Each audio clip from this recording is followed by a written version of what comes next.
Gusto mong maging ESL tutor? Pero every time may interview ka, kinakabahan ka. Hindi mo alam paano sagutin yung questions. Sa demo class, feeling mo ligwak ka agad. Tapos iniisip mo, beginner lang kasi ako. Listen, hindi problema na beginner ka. Ang problema, wala kang tamang guide. Hi, I'm Ferl Domanic.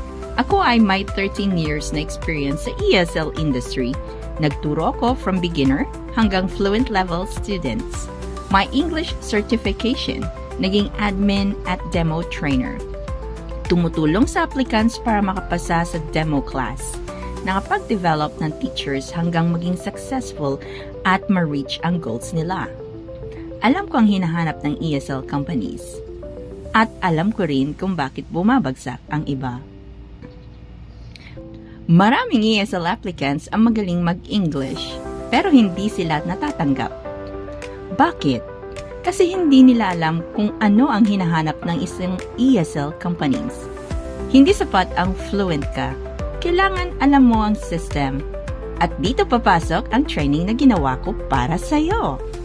Sa program na ito, tuturuan kita ng paano sagutin ang common ESL interview questions. Hindi yung generic answers, ha? Ituturo ko kung paano sumagot in a way na professional, confident, at aligned sa expectations ng company.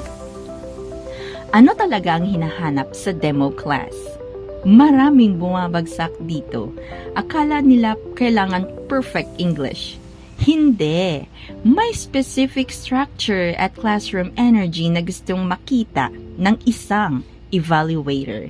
I-break down natin yan step by step. Basic structure ng effective ESL lesson.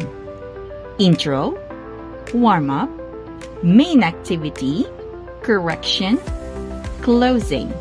I'll show you paano gawing simple pero impressive ang lesson mo kahit beginner ka pa lang. Paano mag-build ng confidence kahit wala ka pang experience? Confidence is not personality, it's preparation. Kapag alam mo ang flow, hindi ka kakabahan. I'll give you practical exercises para ma-practice mo bago ka mag-apply. Imagine this. Instead of kinakabahan ka sa interview, you walk in prepared. Instead of guessing sa demo class, may structure ka. Instead of thinking, sana matanggap ako, you think, ready ako. That's the difference.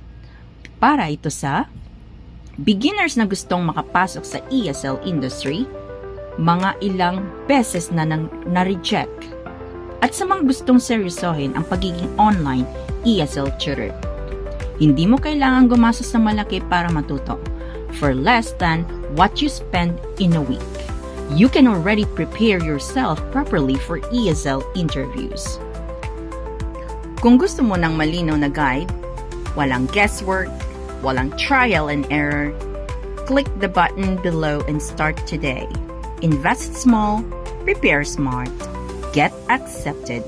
See you inside.